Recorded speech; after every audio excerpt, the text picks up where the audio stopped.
Hello, BookTube. As you know, if you watch this channel, I've made one or two videos about books. I've actually made thousands of videos about books. And this brings me to the attention of the YouTube algorithm. The all-knowing, all-seeing YouTube algorithm intuits from that I'm interested in books. So if it gets a video that pops, or that gets a number of thousands of views, it will recommend that video to me. This has led me to a number of BookTube channels that I really like, and a few non-BookTube channels that I really like. But it also regularly serves me up brotivational speakers, BroTube grifters, who are aiming their videos at their core audience of famously aimless, biddable, over-moneyed young men between the ages of 18 and 25. And every once in a while, one of those brotivational speakers will do a video about books and reading.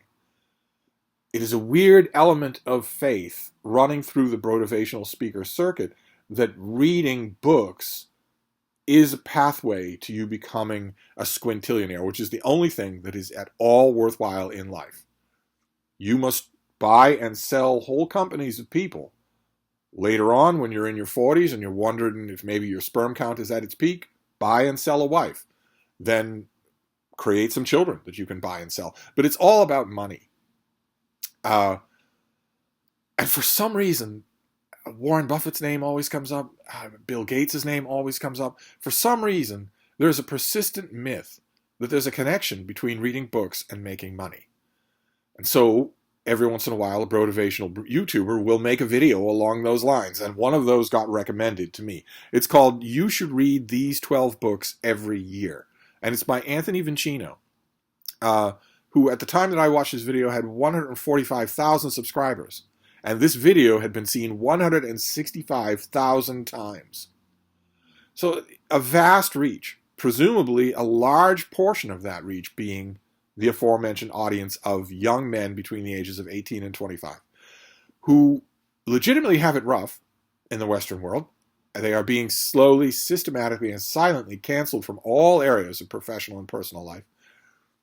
And in response to that genuine vulnerability, that genuine need, these BroTube grifters swarm in like locusts in order to make money.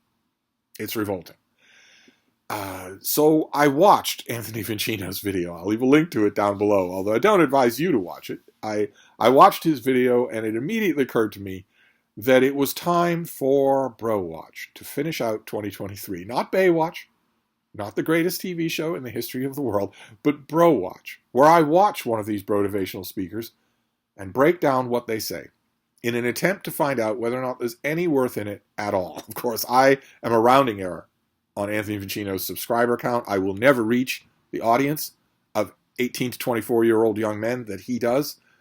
But maybe one or two of them, maybe one or two of them will find this video and wake up from the fact that you are being lied to, manipulated, and most of all, bilked for every single penny of your spare money. Your genuine confusion, your genuine worth, your genuine vulnerability is being traded on by vampires. So, I watched his video, which starts hilariously with B-roll footage of him and a buddy in a bookstore. They couldn't look more out of place.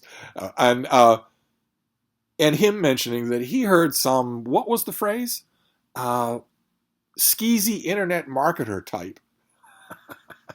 He heard some skeezy internet marketer type years and years ago when he was living in a van down by the river. They've all got a Cinderella story. Every one of these brotivational speakers does. He was listening to some skeezy internet marketer type who mentioned offhand that the average CEO reads 52 books a year.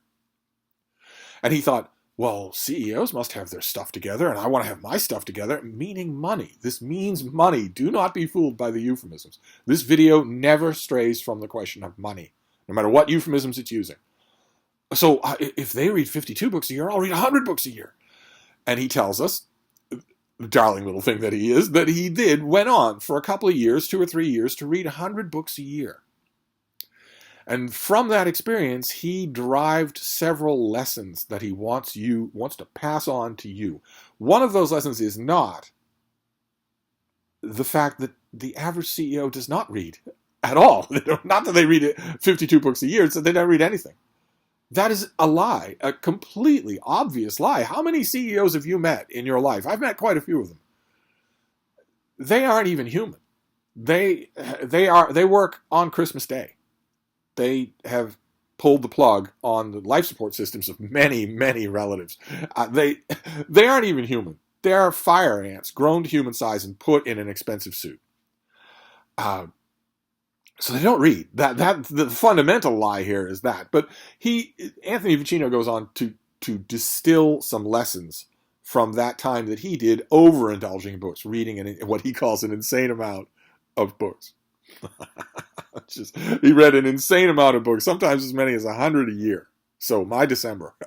But one of the things that he comes up with is, I want to read it to you. I've read 1,000 books over the past decade. Here's what I've learned. Most books are simply one great idea surrounded by 300 pages of fluff.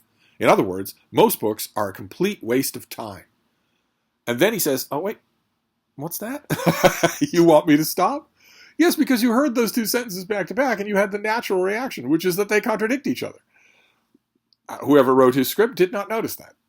If most books are one great idea surrounded by 300 pages of fluff, then it absolutely cannot be true that most books are a complete waste of time. A book is not a complete waste of time if it has a great idea in it.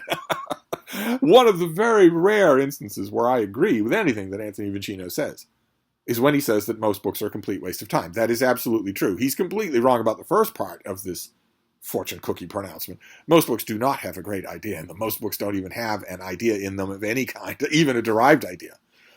Most books are a complete waste of time. He's trying to save you time. He wants to show you the 12 that have really been important to him, that have definitely made him the most money. Because that's the yardstick he's using here. So which of these books has made him the most money? He would deny it, and he's careful to add a personal note at various points throughout his video saying he's brought me the most worth and also made me the most money. He is only thinking about money. This video is about money.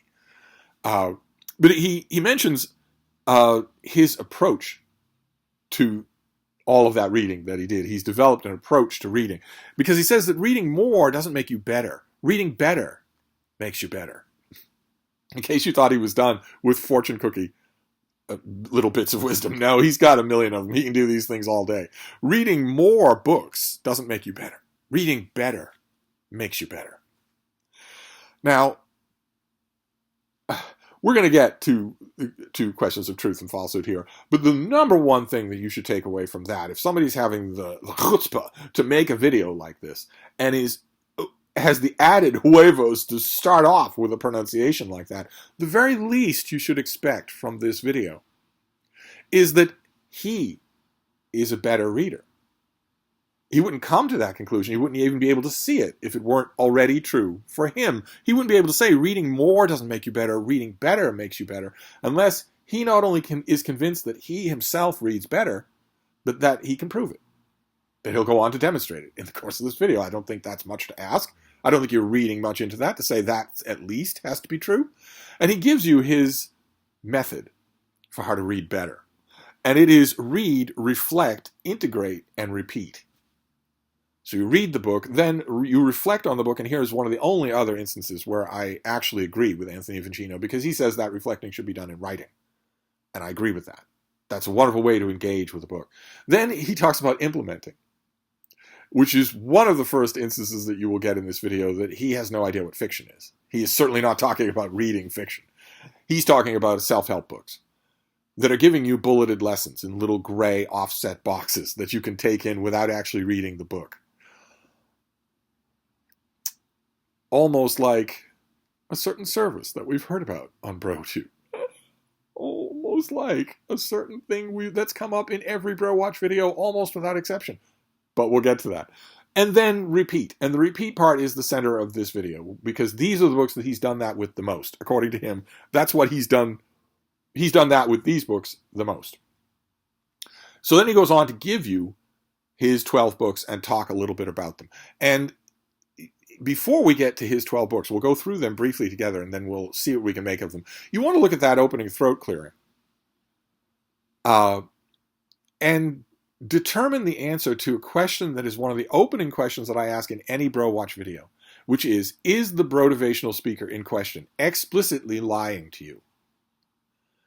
And the only reason I mention that is because in the 21st century, a lot of sections of society have lost sight of the fact that lying is bad. And that if someone is lying to you, explicitly lying to you, you shouldn't have anything to do with them. Far from implementing what they tell you, you shouldn't have anything to do with them. You should back away, withdraw your money, unsubscribe, get away from someone who is intentionally lying to you. Some of the things in this opening might not be intentional lies. Yes, there's in that thing about most books being one great idea surrounded by 300 pages of fluff.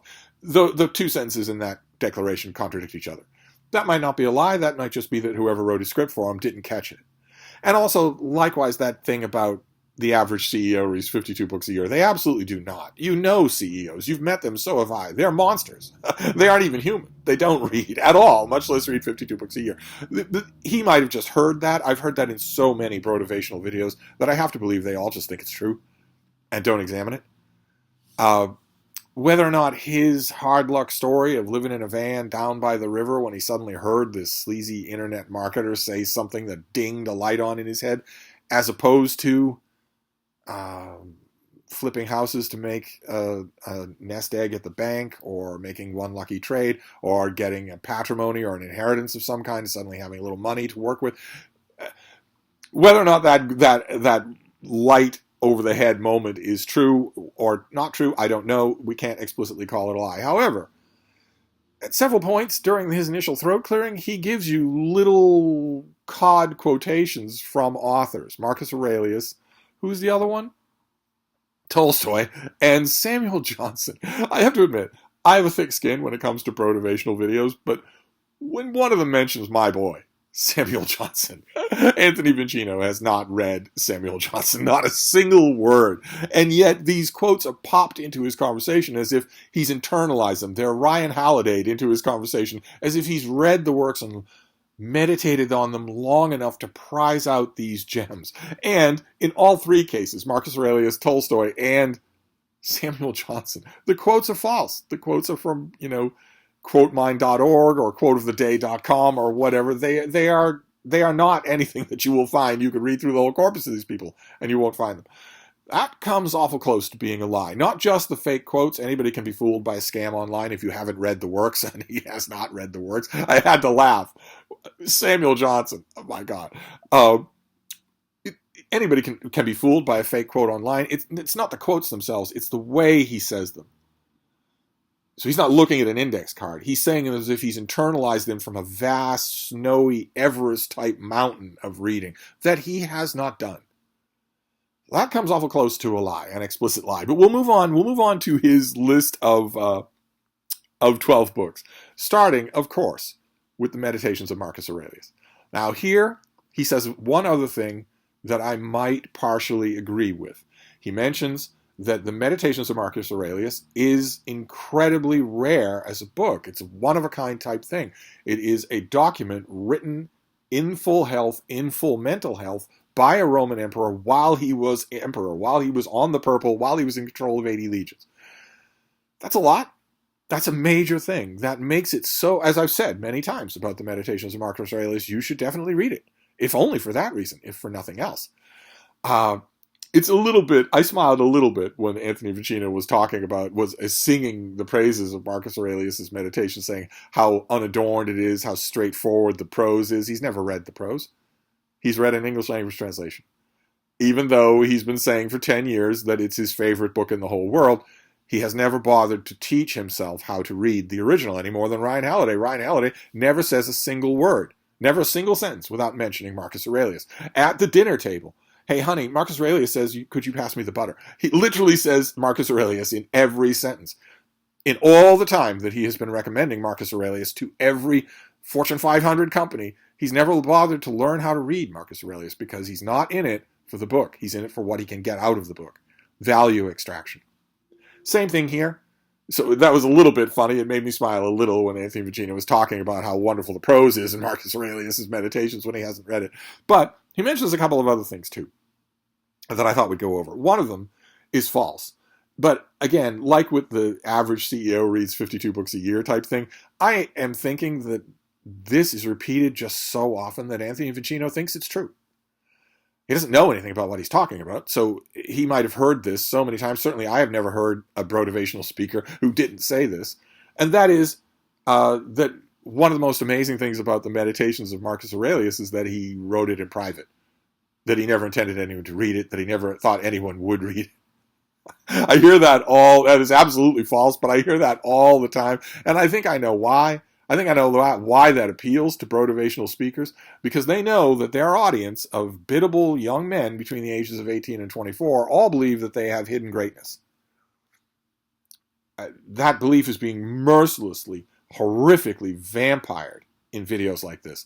But they are probably right. That demographic does tend to think that when what could be more hidden than a book that you've been working on in private, right? That might be the source of its appeal. It's of course not true. But he also says that one of the things we learn from the Meditations of Marcus Aurelius is, quote, the only battles actually worth fighting and winning are the ones being waged inside. Patently false. That is patently false. I don't know if Anthony Vincino believes it, but it is still patently false. It certainly doesn't explain why Marcus Aurelius was at war so many years of his time. If he believed that, he of course did not think it himself, but it's also true just in daily life. If you have a chemical plant on the other side of town that's dumping toxins into the only river, and the river where kids play, the fight to get them regulated and to get that dumping stopped is not inside. It is not an internal struggle. It's still really worth fighting and winning. The nostrum, the fortune cookie thing that says the only battles worth fighting are the ones inside, is Jordan Peterson. It is this relentless drive of these motivational grifters to get that demographic of young men between the ages of 18 and 24 to think about nothing but themselves. They are already leaning in that direction. The last thing they need is a nudge in that direction. But from Marcus Aurelius, we move on to number 2, which is the Almanac of Naval Ravikant, and about whom Anthony Vincino says his ability to distill complex concepts into single sound bites. When you're watching Anthony Vincino's video, this will only be a few minutes in. But when you're watching his video and you get to him saying that Ravikant's ability to distill complex concepts into single sound bites, when you get to that part, not only are you going to think, that doesn't sound like anything this guy would say. I don't know him, but it doesn't sound like the way he would put this.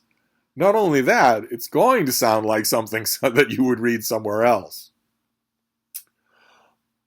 Somewhere else that's come up in every BroWatch video. That sounds very pattery, doesn't it? It sounds like a kind of thought-ending summary of a book. It's supposed to be thought-stopping. It's not saying anything. Sound bites are bad, for instance, and complex subjects are supposed to be complex. It's not a good thing to artificially reduce them to simplicity. It sounds fortune cookie smooth. It sounds almost like it was done by committee. It sounds like something you might get, I don't know, if you subscribe to Blinkist.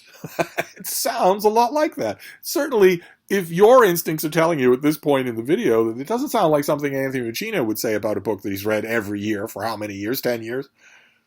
I might agree with that. But it doesn't matter anyway, because the only thing he can say about this guy Ravikant is that he's an angel investor who's invested tens of thousands of dollars in startup companies. That's all that he cares about. If this guy were a plumber, carpenter working a roadside stall, it's all about money. If he didn't have the money, if Anthony Vincino weren't hoping for a little angel investing from this guy himself, then the fortune cookie wisdom in his book would mean nothing. He gives an example of one of those things, says that one of the things this Ravikant guy says is, play long-term games with long-term people. What does that mean? As usual, you're not supposed to ask that question. It doesn't have any meaning. It's supposed to mean, these fly-by-night people all around you, they don't mean anything. You're supposed to concentrate on building your empire. Is it true? No, it is not true. Does it take more than 20 minutes of reading about this Ravikant guy to know that he has discarded partners and investment mates like clothes for the last 20 years? Yes, he has done that. It doesn't take any research at all to learn that. So when he says play long-term games with long-term people, he is explicitly lying. He's telling you to do something he does not do.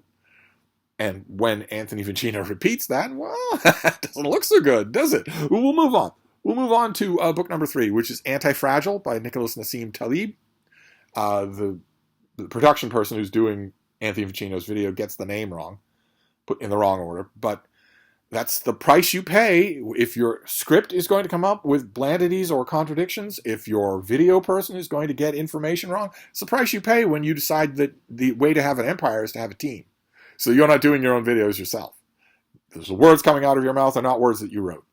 The video that people are going to see is not a video that you made. Is it possible that the books are not books you chose?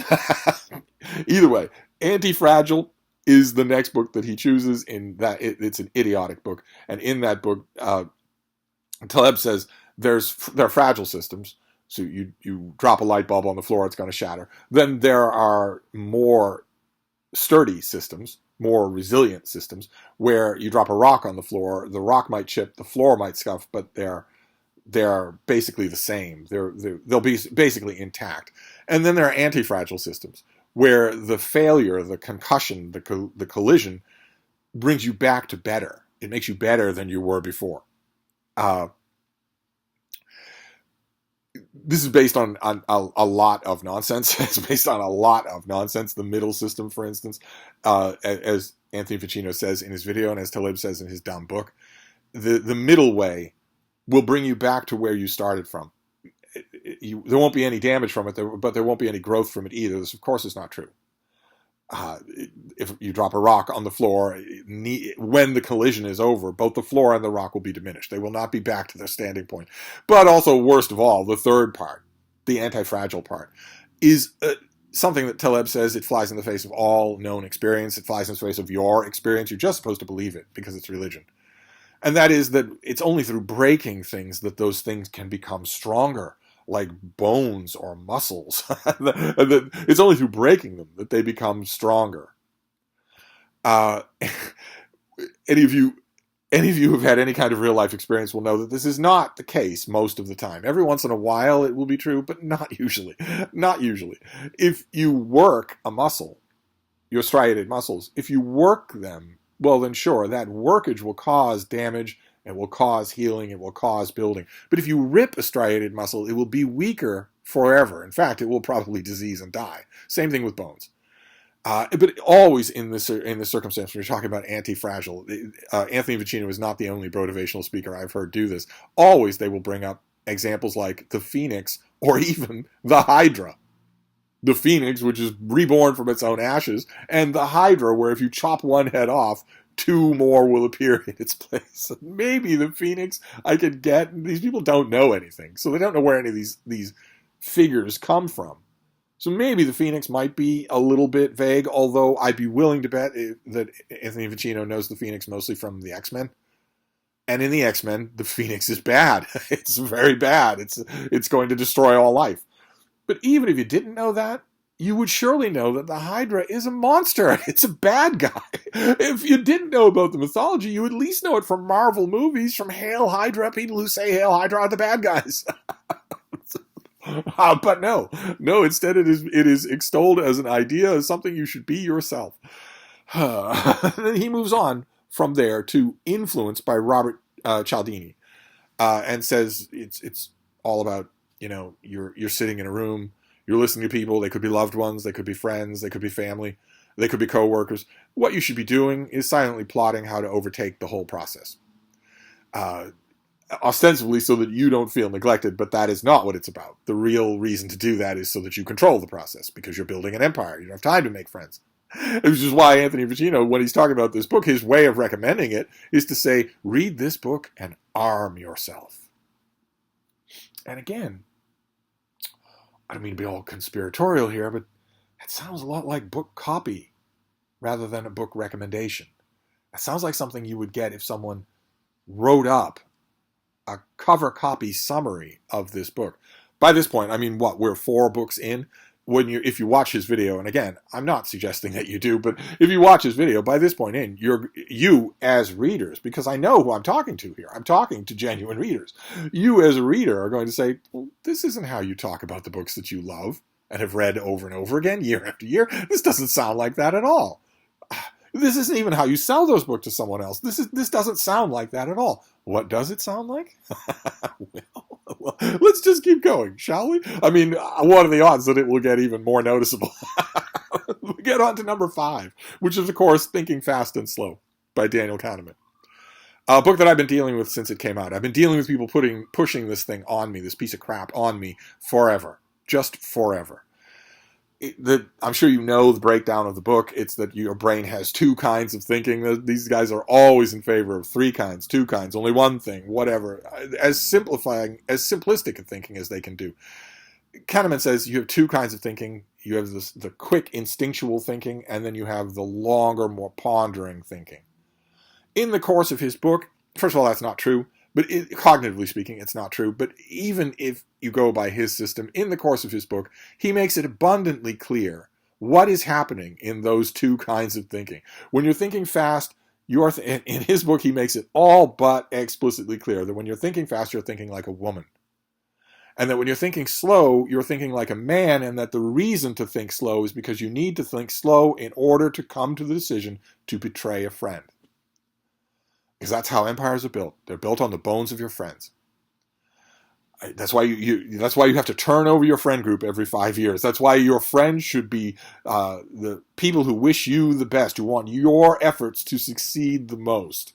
Right? They all say this sort of thing because they have lost the idea, or rather they haven't, but they want you to lose the idea of having friends. That, of course, has nothing to do with friendship. But they want to instill that idea in you. You won't get it from Anthony Vincino's summary of Thinking Fast and Slow, but you'll definitely get it from Thinking Fast and Slow if you waste the time to read the book. That slow thinking is for betraying men, and fast thinking is what women do. And about this book, Anthony Vincino says that it, quote, shares a number of heuristics and cognitive biases. And then he goes on to say, it's like reading the human brain's operating manual.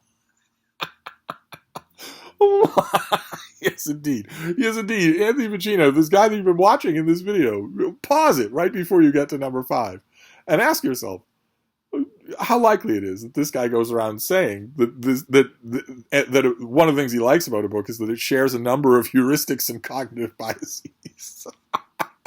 I can't even get through it with a straight face. It's his description. It's like reading the human brain's operating manual. Didn't we hear those exact words when we were talking about Ali Abdaal? Was it Ali Abdaal? Didn't we hear those exact words? It's in number 5, perhaps more than at any point in this BroWatch video, that you might be forgiven for thinking that Anthony Vincino does not read these books, that he's never, in fact, read these books, that he certainly doesn't reread them every year, and that what you are getting is his slightly cribbed 8th grader bawdelization of Blinkist summaries of these books. It's entirely possible that number 5 will be the point where you think that. But we'll move on to number 6, which is The One Thing by Gary Keller. A book that mentions, does he mention it here? He mentions that that this book has been important to him in his personal pursuit of greatness. And in the book, Keller mentions, what's the one thing? What's the one thing that the achieving of which would solve all your problems? What's the one thing that would do that? And Anthony Vincino professes to love that element of this book. I want to point out that a book that does that, of course, that's not how life is, and you know that. You know that. I know that you know that. I would like to think that the young men between the ages of 18 and 25 that are watching this video, and there are hundreds of thousands, I would like to think that they also know that's not how life is. That's not how life is. The people you have met in your life who have decided on the one thing they want and nothing else are psychos. They're the people you hate. They're the horrible android bosses. They're the horrible glassy-eyed coworkers. You hate those people. You don't want to be them. But I also want to point out, in addition to the fact that this flies in the face of any kind of way that you would ever want to live, I also want to point out that inculcating a mind frame in a group of people, a large audience of people, a large audience on YouTube, for instance, what's the one thing that you want? What does that sound like? Cult thinking. That is cult thinking. What's the one thing? Concentrate on that one thing and don't concentrate on anything else. What's the one thing? And why do you want to encourage cult thinking in your listeners? Because you're trying to get them into a cult. That's why. So you wouldn't want to encourage cult thinking in any other way. There would be no other reason for it. It's possible that down the line we will see whether or not Anthony Vincino is, I don't know, maybe a cult in mind once he's got you good and primed. But we'll move on to book number 7, The Most Important Thing by Howard Marks, which he calls a masterclass in investing wisdom. Oh, what's that? A masterclass in investing wisdom. Okay, all right, okay. He mentions that one of the things that this book says, I'm sure you've encountered this online a million times, is that good times teach only bad lessons. Yeah, yeah, that of course is not true. None of the contentions that we've heard so far are true, but this kind of house domesticated sadomasochism is another thing that brotivational speakers just love. That good times make weak men make hard times make hard men, or whatever, however the dictum goes. Utterly ridiculous. They all view themselves as the one exception, the one rocky figures getting up before dawn and slurping eggs and running all the way to the steps and whatnot. They all think of themselves as that guy. And there are no girls. There are no women in this world. Then we'll move on to number 8, which is Fooled by Randomness, another book by Nicholas Nassim Taleb, which is really dumb. It's not as bad as Freakonomics, but it lies a lot. Fooled by Randomness lies a lot. It lies more than any other Taleb book about what randomness is and about what you can learn from what randomness is. It almost never touches on what actual randomness is. What it wants to do is create a mind frame in which nothing is given except that one thing. It is again trying, maybe not intentionally, I shouldn't say trying, but it is again having definitely the inadvertent effect of inculcating an entire demographic into cult readiness, into being ready to be in a cult. Don't think for yourself. Let these books do your thinking for you. And don't think about multiplicity or contingency. Instead, think it's all random, which is why it's chaos on the left of you and chaos on the right of you. Just concentrate on the one thing. And sooner rather than later, I'll make sure to make the one thing me. What does he have to say about Fooled by Randomness? Oh, right. Yes. He says, we blame luck when we lose and skill when we win. It just comes out with complete banalities in this section. It says, just because something is unlikely to happen doesn't mean it never will. Like you thought that. Like anyone thought that. Like anyone has ever thought that. No one has ever thought that. So why say it? It's what Daniel Dennett refers to as a deepity. It sounds profound, but it's actually so obvious that a child would be embarrassed to say it. Just because something is unlikely to happen doesn't mean it never will. Right. Uh-huh. So in the course of a given calendar year, you have maybe seen one lightning strike. So you routinely walk around saying that lightning will never strike. No one thinks that way. It's utterly ridiculous. But it's the first quote that bugged me. And we'll get to this as we wrap up.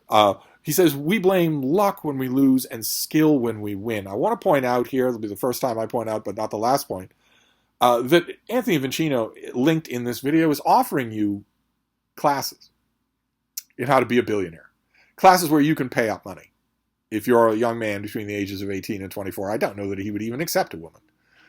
If you're a young man between the ages of 18 and 24 and you want to know how to be a billionaire by stepping on the upturned faces of the people who used to be your friends, he's got a class. You pony up money, I think it's $40 or $50 for the entrance level. So that adds a darker shading to the quote, we blame luck when we lose and skill when we win. I don't need to draw you a roadmap, so we'll just move on to thing number 9, which is The Great Mental Models by Farnham Street. And about this book, Anthony Vincino says that it offers you your top 3 takeaways and how you plan to implement them moving forward. Does that sound like Anthony Vincino? You're listening to him in the course of the video. Granted, he's reading a script, but there's intonation, there's body language, there are vocal mannerisms. Does it sound like him? Or does it sound like advertising copy? And not just any advertising copy, but the kind of advertising copy that you get on Blinkist. Maybe? Just possibly? Or am I wrong? Perhaps this is Anthony Vincino's natural kind of heuristic. Let's move on to Eckhart Tolle. You knew that he was going to be on this list. The Power of Now, and this segment is full of falsehood.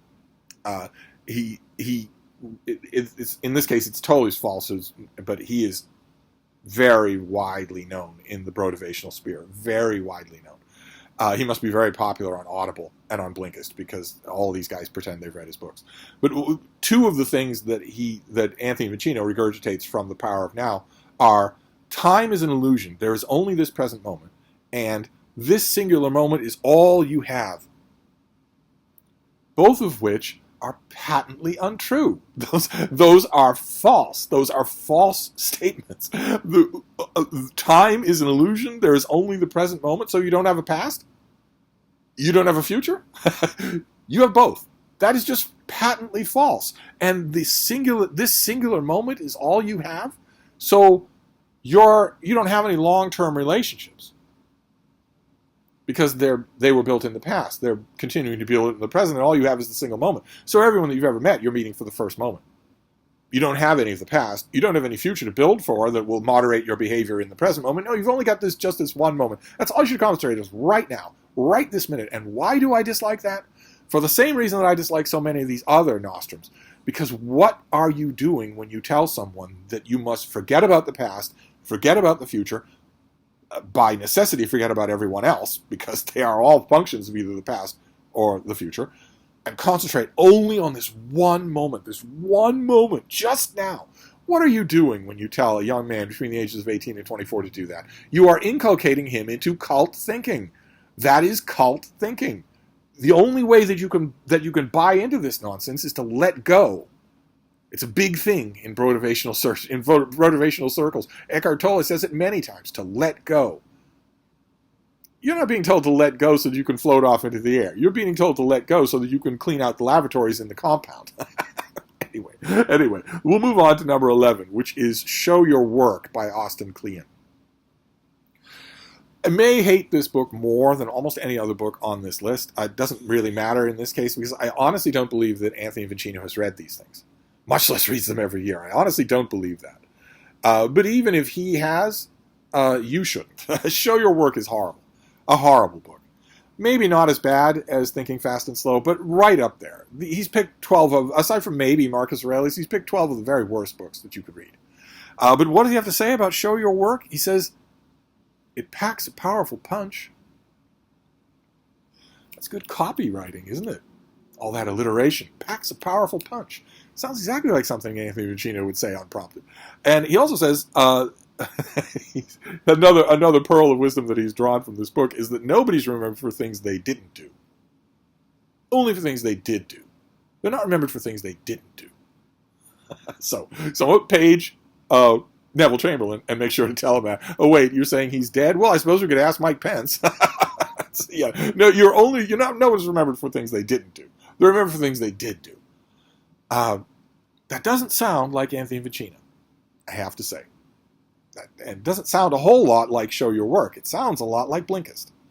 But we'll move on, because we're almost done. We'll move on to number 12. We'll finish up with number 12, which is Man's Search for Meaning by Viktor Frankl.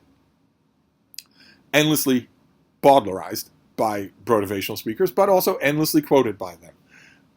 I know, I'd be willing to bet that the people who are listening to this video, the actual readers who are listening to this video, I'd be willing to bet that most of you have only ever heard of this book and never read it. And I wonder what would happen if you did. I wonder what you'd make of it if you did. But what does he have to say about man's search for meaning? That changing the world begins simply by changing your perspective. That the ultimate test for each one of us is to find meaning in our lives. And also that our suffering ceases to be suffering the moment we find meaning in it. And finally, that our problems in life are only ever as big or as small as we allow them to be.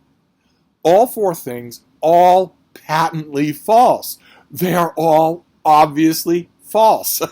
I don't need to rehearse them in great detail. A simple living in life will tell you that these stupid fortune cookie nostrums are wrong. They are all patently, observably false. Changing the world begins simply by changing your perspective? changing your perspective doesn't begin to change the world at all. Not at all. It's ridiculous to say that. It is designed to make young men between the ages of 18 and 24 who feel powerless feel like they have the power of a Roman emperor. All they have to do is change their perspective. That's the start on changing the world. No. Gathering signatures, knocking on doors, getting elected to a ward boss, becoming your state senator. These things don't have anything to do with changing your perspective, and they are the things that start to change your world. Volunteering, giving lots of money to charities that you've proven to be worthwhile. The other one, the ultimate test for each of us, is finding meaning in our lives.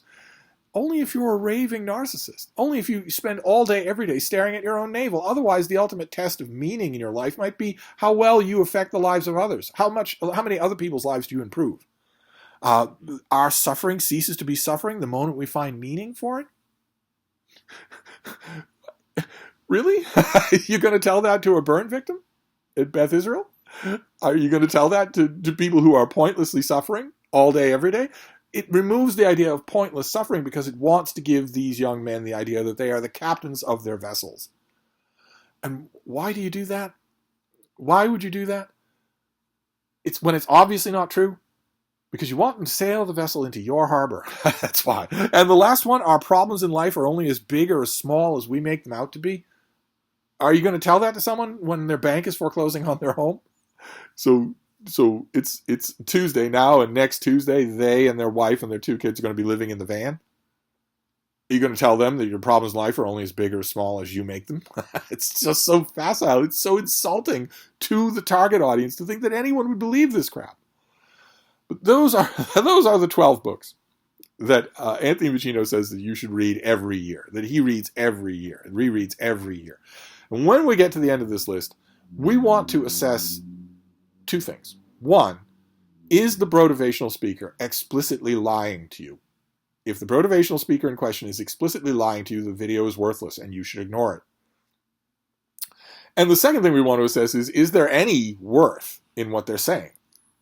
Let's do number 1 first.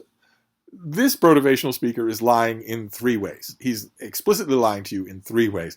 Number 1 is that he has not read these books. He does not read them every year. I would be willing to bet he hasn't read them even once. Maybe parts of them, here and there. I have no proof. It is not mentioned in the video, but certainly the quotes line up quite a bit. I would be willing to bet that almost all of this is taken from the summaries from products like Blinkist or Shortform. They sound that way. They sound like smoothed over ad copy. They don't sound like again, I'm not asking you to take my word for this. Watch the video if you don't believe me. And ask yourself, if you made a video of the 12 books you think everybody should reread every year. Of course, it wouldn't be these 12 books. But maybe Marcus Aurelius might be on the list. That might be legitimate. But the rest of this crap would not be on there. And if you made that list of those 12 books, would you sound anything like this guy does? Even if you did have somebody writing your own script for you, would the script sound anything like this? No. No, it wouldn't.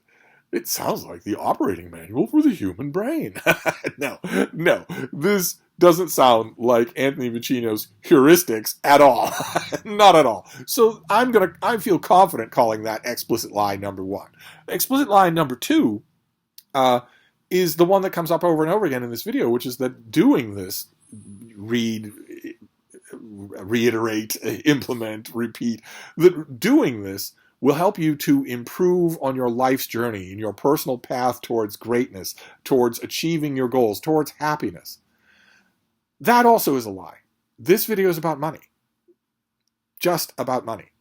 The links are right there for you to sign up for his obligatory courses. And of course, obligatorily, there are multiple layers, multiple levels. If you really want to give this guy a huge amount of money, the avenue is right there for you to do it. This is just about money. So it's not about achieving personal happiness at all. There's no fiction on this list at all. No poetry, nothing. No history, no biography, no nothing. No, nothing at all. Just other self-help books and Marcus. And then lie number 3 is the most fundamental one of all, which is that this is not about reading. Despite what the YouTube algorithm thinks, this video is not about reading at all. I'm talking to readers, to genuine readers. And I don't think I'm going too far out on a limb to say that nothing in this video will strike you as reading in any way.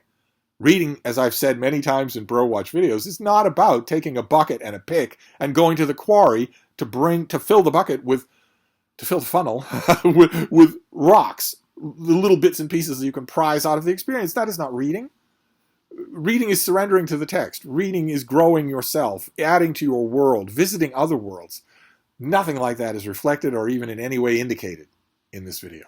This is just about value extraction, and you can do that on Blinkist as well as you can anywhere else. You don't need to read the books to do that. These books are a complete waste of your time.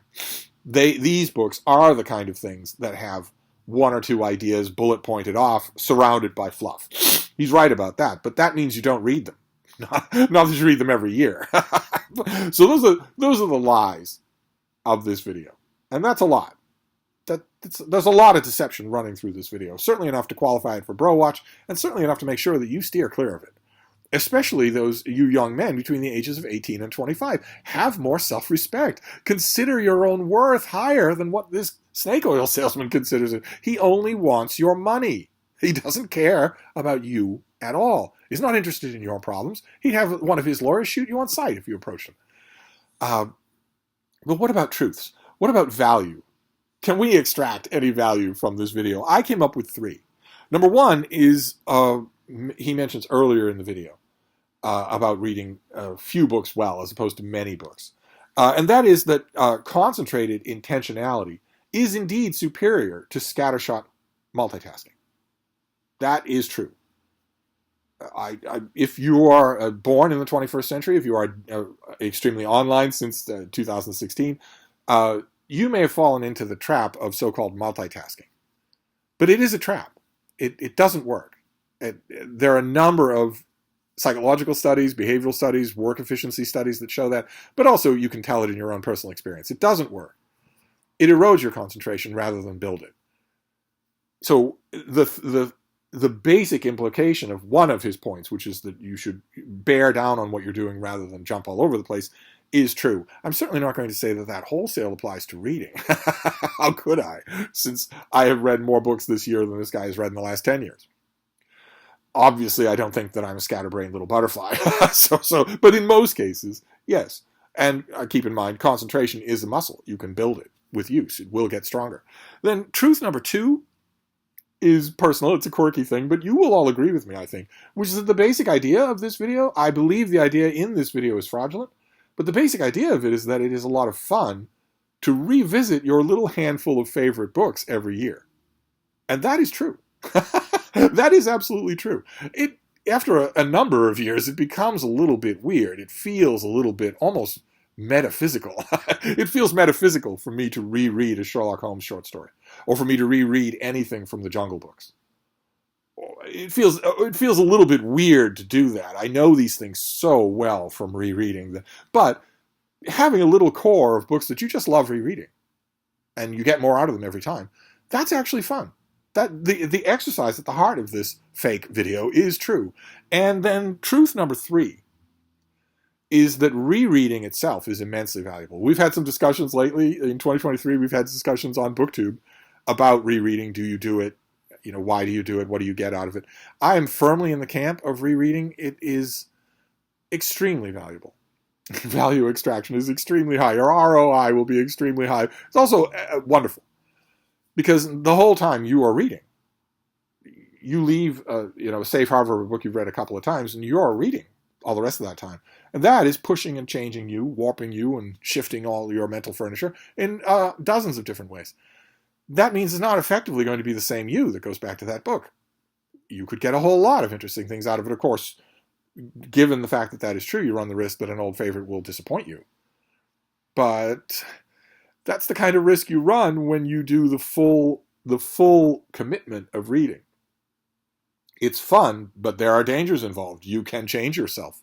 You can become changed. You can start to see shortcomings in things you once loved. Those are the risks we all run. They're not risks that Anthony Vincino will ever know. He's not actually a reader, so he'll never know what that feels like and the ways that it can improve you. But nevertheless, whether he does it or not, the core kernel idea here of rereading is true. Rereading is wonderful. If you don't do a lot of it, you ought to make it a priority in your upcoming year, for instance. Say that one book a month is going to be a reread. I think you'll find it immensely valuable. So there you go. There you go. That is the latest and the last episode of BroWatch for 2023. That is, you should read these 12 books every year. And, well, you shouldn't read these 12 books at all. But I will leave a link to the video, the original video, in case you want to watch it and derive your own heuristic. But in the meantime, I'll wrap this up for now, and I will see you later, dudes. Thank you, BookTube.